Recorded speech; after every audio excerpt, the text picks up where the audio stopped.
मुफ्ती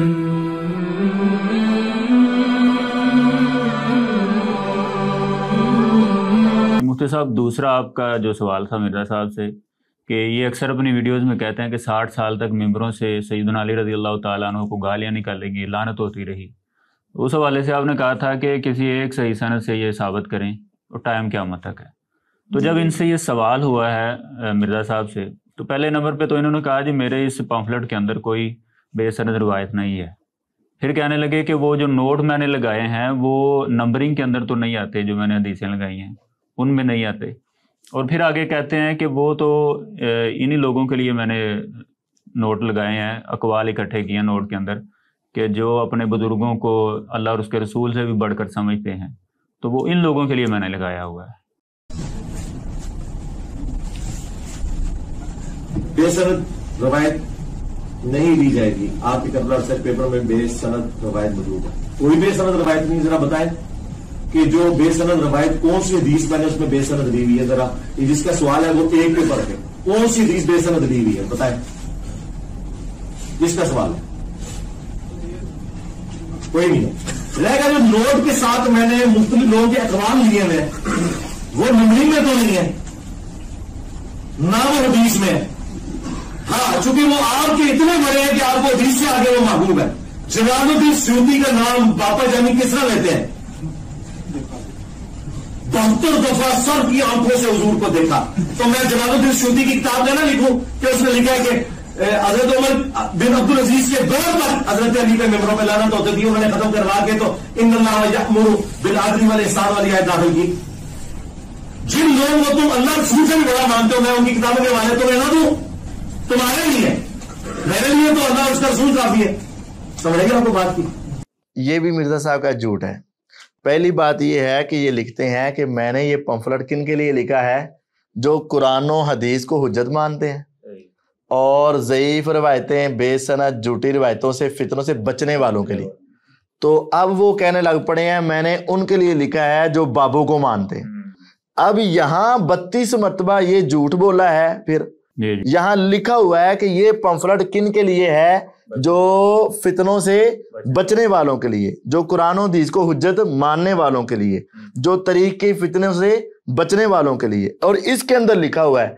तो अब ये कह रहा है कि मैंने तो उनके लिए लिखा था जो बाबू को मानते हैं। तो अब ये 32 मरतबा झूठ कहा है या अब जो बयान कर रहा है उसमें झूठ बोला है? मेरा ख्याल है दोनों ही झूठ बोले हैं। जी जी।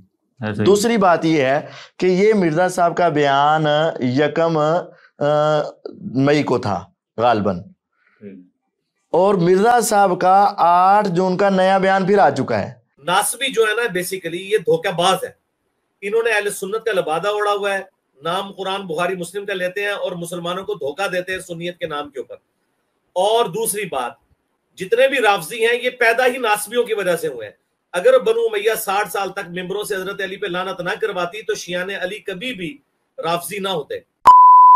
अगर बनु उमैया 60 साल तक मेंबरों से हजरत अली पे लानत ना करवाती तो शियाने अली कभी भी राफजी ना होते। अगर बनु उमैया 60 साल तक मेंबरों से हजरत अली पे लानत ना करवाती तो शियाने अली कभी भी राफजी ना होते। मिर्जा साहब ऐसे बोंदल चुके हैं और ऐसे बौले हो चुके हैं।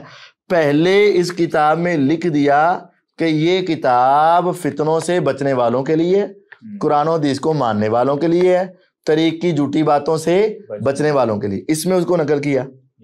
और फिर मिर्जा साहब ऐसे बोंदल गए कि कहा कि मैंने तो बाबों को मानने वालों के लिए बयान किया था।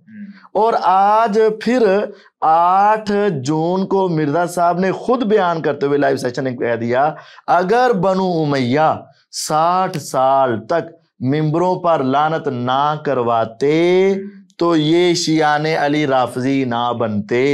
यानी मिर्जा साहब फिर दलील के तौर पर ये पेश कर रहे हैं कि बनु उमैया ने 60 साल तक लानतें करवाई, इस वजह से वो क्या बन गए, शियाने अली क्या बन गए, राफजी।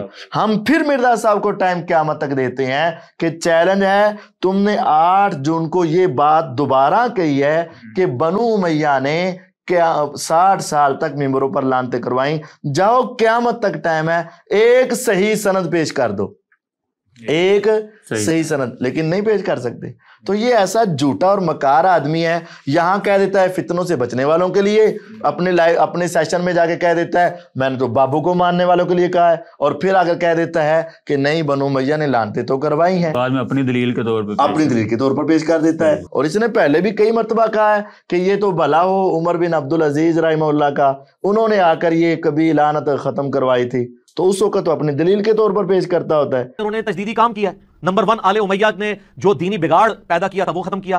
نمبر 2 مولا علی رضی اللہ تعالیٰ عنہ علیہ السلام پر جو ممبروں سے سب و شتم کا سلسلہ 60 سال سے صلح حسن 41 ہجری سے 99 ہجری تک مسلسل جاری تھا, وہ انہوں نے ختم کروایا. اور سورۃ النحل کی آیت نمبر 90 خطبے میں داخل کی, ورنہ خطبے میں تو کہا جاتا تھا کہ علی پر لعنت, علی سے محبت کرنے والوں پر لعنت, نعوذ باللہ من ذالک. تو انہوں نے اس کی جگہ یہ آیت داخل کی, ان اللہ یأمر بالعدل والاحسان, یہ والی آیت سورۃ النحل آیت نمبر. اور جب سند مانگی جاتی ہے تو کہتا ہے میں تے بابے نو منن والے واسطے بیان کی تھی. تو یہ مرزا صاحب کا جھوٹ ہے. اب پھر 8 جون کو جو انہوں نے دلیل کے طور پر پیش کیا ہے, قیامت تک اس کی کوئی سند پیش کر دیں نہیں پیش کر سکیں گے. یعنی اب بھی یہ مقلدین کے لیے بھی ایک بہت بڑی بات ہے کہ دیکھیں ایک طرف تو یہ کہہ رہے ہیں کہ بابوں کے لیے ہیں, اور ایک طرف یعنی بابوں کو ماننے والوں کے لیے ہیں, اور ایک طرف اپنے لیے اسے حجت بنا رہے ہیں. تو اس کا مطلب یہ ہے کہ مرزا صاحب خود بھی پھر بابی ہیں, بابوں کی مانتے ہیں. تو حقیقت ہے مرزا صاحب بابی ہیں, اپنے بابے صاحب کو کچھ کہتے ہیں؟ کچھ بھی نہیں کہتے. ہاں تو بابی تو ہے نا. یہ